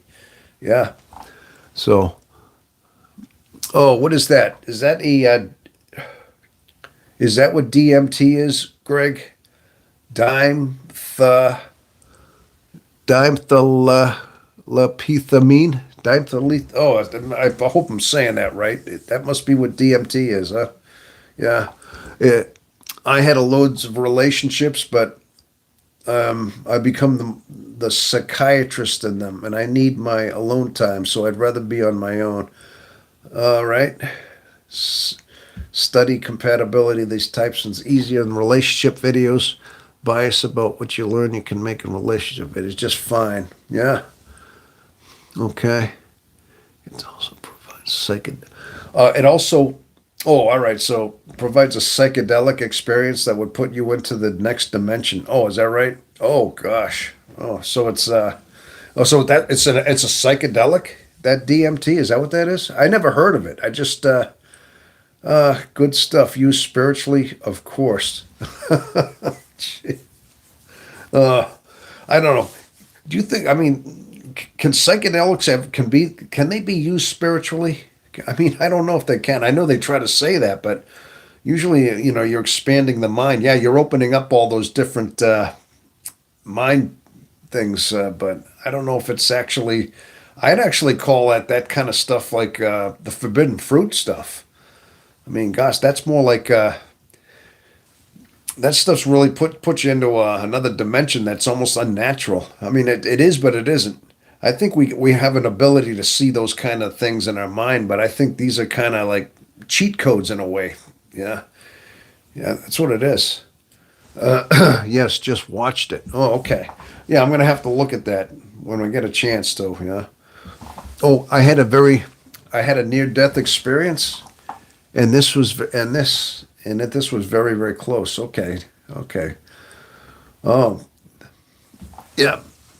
No, but why is it? Is it just something that is becoming like overrun? This drug, is that what it is? It's hitting the market, and it's now the new, like fentanyl for a while was like a real dangerous drug, and it was killing people, especially the fentanyl. Right? There's always something that's new that's coming out, and it's just making people crazy or addicted. The guys from New Jersey. Okay, New Jersey. Oh gosh. All right. Yeah. All right, but anyway, I guess that's basically what I'm thinking of doing. Like I said, I'm trying to get some good ideas for the video. I guess I got a couple of steered me in a couple of ways here. It's either that or I'll just come up with something. No, just watch it. Trust me. Okay, I will. Okay, yeah, I'm going to. Okay, you're talking about that one with the I wrote down, right? Is that the one you're talking about, Jason? Yeah, that was the Dan Gover DMT. Okay, I'll take your word for it. I'll watch it after I end up with this video here. You know what I mean? Yeah, I'm not sure what it is. Well, I'm not sure what it is. I mean, I'm kind of talking, but I got a lot on my mind. I noticed like right now. I'm not sure because I had a lot of things going on this morning. For some reason, I feel like right now at this moment, I mean, I feel like there's so much going on. I notice I'm trying to talk, but I'm not staying very focused. I don't know what it is. Uh, Lone wolf here. Okay, Greg. Yeah, yeah. Aren't we all lone wolves for the most part? I mean, that's pretty much our type. I mean, a lot of times that's just kind of who we are, isn't it? We're all a little bit of those lone wolf types here. I mean, this is pretty much. So, what is the lone wolf type? What do you call it when they all converge into one group? But you notice though, can they actually form physically, or is it? It has to be kind of virtual. We all stay alone, but separately in our own little spots as we converge. it's. I guess that's how it works, right? Especially with that, right? Definitely. Yeah, for some reason, like I said, right now I'm listening to myself talk. I'm like, gosh, my mind's going a little faster than it probably should be. I think I had a few things on my mind this morning. Like I said, I woke up this morning. I had 5 different plans I was trying to execute at the same time, and I thought I gotta slow down here a little bit. I tried to find priority, take one thing at a time. And I think that's sometimes what we end up doing. And I think I went a little bit, you know, that's something we always gotta find ourselves reeling ourselves back in. Like we're always going way out there. How many times do we have to just slow ourselves down and focus on our extroverted sensing, like we were talking about earlier? And we got to focus on our long term projections and our over racing mind. There's so many times in our life I've noticed that we're always having to put a mental almost like restraint and actually have to stop ourselves from doing certain things. Have you ever noticed that, people? And there's so many different things that we have to always be aware of, and because we have a tendency to get lost in all our functions. This is the imbalance I talked about before, and that's all part of the whole balancing act. And I remember the video on that. I think I got to be honest with you, people. Like right now, I feel like I had so much on my mind. I felt like, am I a little bit out of balance? It's like even as I'm talking to you. So trust me, I don't have all the answers. I mean, I really don't. I mean, I'd like to think that I have some certain qualities about me, but I mean, I'm even falling into my own traps sometime. Like I really do, you know. But I think right now I'm feeling my head is just, and I'm just kind of fumbling around here right now, trying to come up with some good ideas, talk about certain things. But there's been some other lives where I've been spot on, right on the ball. Coming up with things. Right now, I don't know. I feel weird. I just feel funny about that. Hopefully, I'm doing a good job, those people. Bottom line is, I'm hoping I'm just being interactive. All right, I really am. But something doesn't feel quite right with me right now. I'm not sure what it is, but I recognize it. It's like I kind of recognize it, but I don't quite know. It's like, gosh, something ain't right, and I just got to think about it, slow down a little bit. So, as far as the lone wolf goes, yeah. So, all right. So anyway, people, I want to thank everybody for showing up so far today. Hopefully everybody's enjoying themselves. Now, if there's anybody new to this, if there's anybody new out there, I've seen a few new faces out there. I don't know if they stuck around or not. Yeah, if you like what you see, if you'd like to take a little bit of gamble on this guy and subscribe to the channel and maybe watch some of my videos, that would be much. I would definitely like that if you would. But gosh, yeah. But as far as that goes, leave your comments, leave your thumbs up, and all that good stuff too, if you would too, right? Oh, still here. Okay, all right.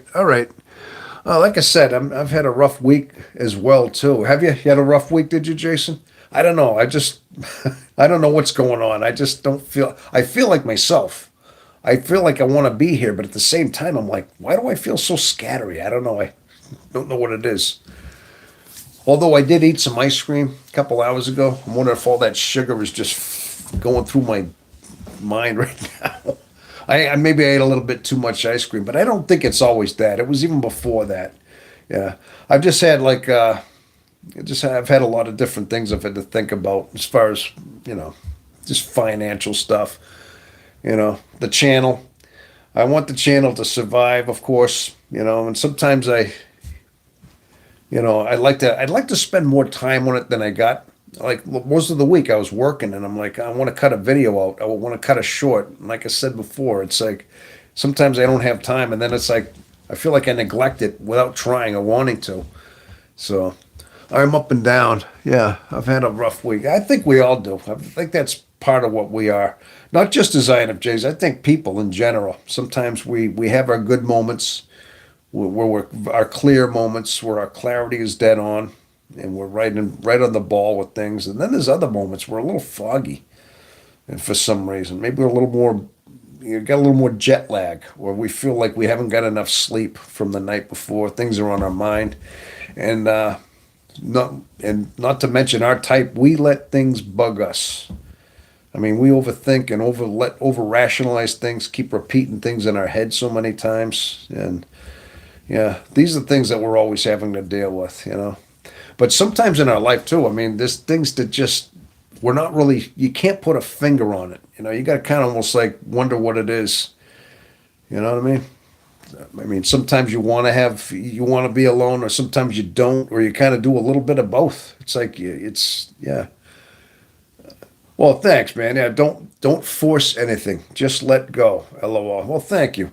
No, you see, I feel like I must be projecting this because I hear myself. I'm like, what's wrong with me? You know, I'm trying to do this, but at the same time, I'm just trying to hold it all together at the same time. That's all. But all right, just let it go, huh?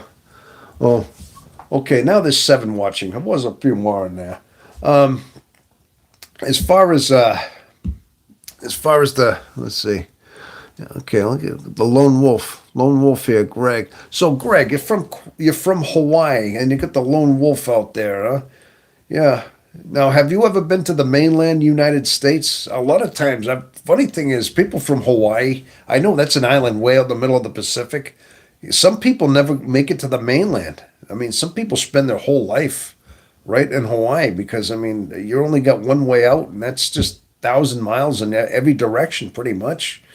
So some people don't even ever leave them. That I can imagine. Just curious if anybody from Hawaii ever visits the mainland or whatever. Oh, yeah. All right. But hold on, people. I got the wrong notebook here anyway. All right. All right. So, well, at least you gave me some homework to do, Jason. I'm going to have to read up on that video or actually watch it later on. Which one was it called here? Danny Gover. Okay. Yeah. So, yeah, it's always there. It always seems there's something that's coming out and about sometime, right? But, all right. 116 minutes. Yeah. How much is that? That's almost 2 hours, right? Something like that. That's just shy of 2 hours. Now, I got to tell you the truth, people. I plan on doing another live this weekend again. I might even just go take a little break and maybe I'll do one later on this tonight or something like that. But I feel like I got to go eat dinner. But I might just come back on later on tonight. And oh, by the way, Jethro, I will try to. I'm going to keep that. I'm going to try to release that other live along with this one.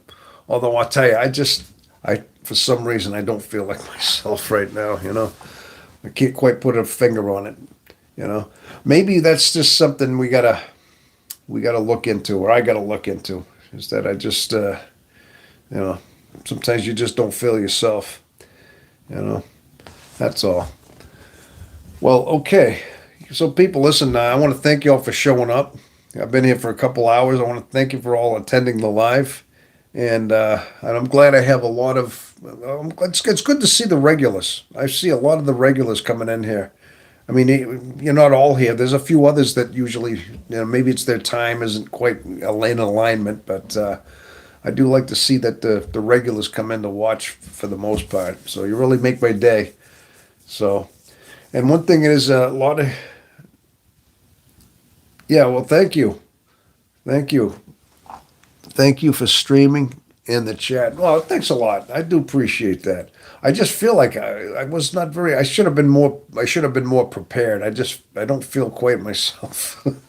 I got to tell you, the last month or so, I've had a trying month. That's all it is. I don't want to throw too many excuses out there, but you know, I guess I've had more in my mind than I did. I feel like I woke up this morning with too many plans. Like I said, maybe hey, there's the video. Yeah, the old over projecting of I think they call that analysis paralysis. Maybe there's one we can come up with. I just found it out.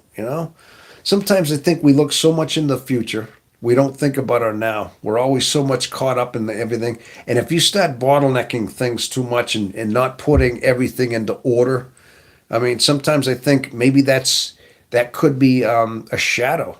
Because typically we're judges. The judging function is that order. It's that one that keeps us in line. You see what I mean? And that's the one that's supposed to keep us in order, keep us in check. And in line with the introverted intuitive, that's the long-term forecast. But they're also supposed to keep things in order.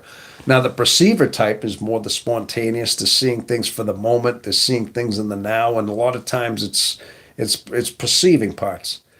And so they're a little bit more. They're not quite as looking into the structure of things. Is it possible when an INFJ goes into a shadow and things flip? I mean, typically it's like, you flip a couple around and you're not quite yourself. I almost feel like, I'm not really into the judging at the point. It's more of like a perceiving thing. That's when you start bottlenecking things up. Maybe that's what it is. Is it just I'm trying too much to do so much, but not allowing myself to do them in the proper order that I'm going to do them in? Yeah, maybe that's it. See, maybe that's what I got to do. Sometimes I think they call that analysis paralysis, or I mean, there's certain words for it. I think that we all get caught into these little quagmires. You know what I mean? Like these little things that we go through in our life that we have to kind of just look at. We're not always ourselves, I guess. That's all what it is. So maybe that's what I got to do. Hey, quagmire. That's the definition of a quagmire. That is a pit and a hole that you are pretty much stuck in. Yeah, that's what the definition of that is. So a lot of times I think, are there such things as mental quagmires? And do the INFJs occasionally fall into these quagmires? That's an interesting. What do you think of that? Anybody have any ideas about that? In other words, gosh, just like I'm saying, you get kind of caught in a rut. Where you feel like you fall, you're into something, you got to climb yourself back out. What do you think of that? And sometimes I think because our mind races so much, and sometimes we go outside of our comfort zone, and sometimes we don't know where to start. We don't know where to begin. We want to do things all at the same time, but it's up to us to rail ourselves back in again. Yeah. You see, there's little lessons I'm learning as I'm going along here. This is what it is. I think we're all subject to it. We definitely are. Definitely subject to all these things. I know the feeling.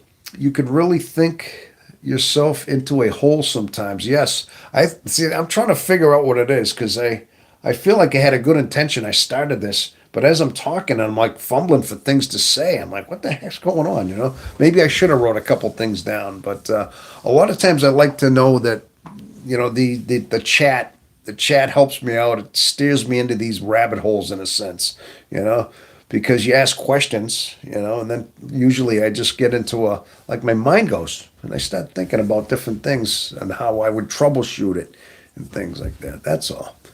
Yeah. But that's probably a good one right there. The hey, call that the judging quagmire, or the quagmire judge. I don't know. I'm gonna come up with some kind of name for that. All right, that's what I got to do. So I got my homework to do. Plus, I got to watch this video right here. So, but anyway, so it's been a couple hours, people. I might do that. I might just, if anybody's, if I can't make it today, I might do another live tomorrow even. I can't do them too much during the week because I'm back to work and I'm working, because I had a full week worth of work. So after being off for a month, but maybe that's what it is. I mean, it's like my whole schedule was off for the last month before this, and then I went back to work, and now there's something going on. Sometimes I think a lot of times it's about our routines too. And that's another thing about INFJs is we are a very routine type, where it's a part of our judging, and we like things. A lot of times we like the same things all the time. I mean, we get up at a certain time of day. We like to eat a certain thing. I mean, we might eat a breakfast. It might be one day it'll be this, it'll be that, but it's always around the same time. And we drive to work at the same time, do our job, come home. And a lot of times we have typical routines that we do. We're very structured in that way, and that's part of the judging function. And now if you say, let's say something out of the ordinary happens, and you spend a few weeks and something happened where, you're out of sorts. And then you then you try to put yourself back into your rhythm of things. I think it kind of things start kind of getting to your head. See, I'm trying to just troubleshoot things. I think a lot of times is trying to get yourself back into your routine and your rhythm.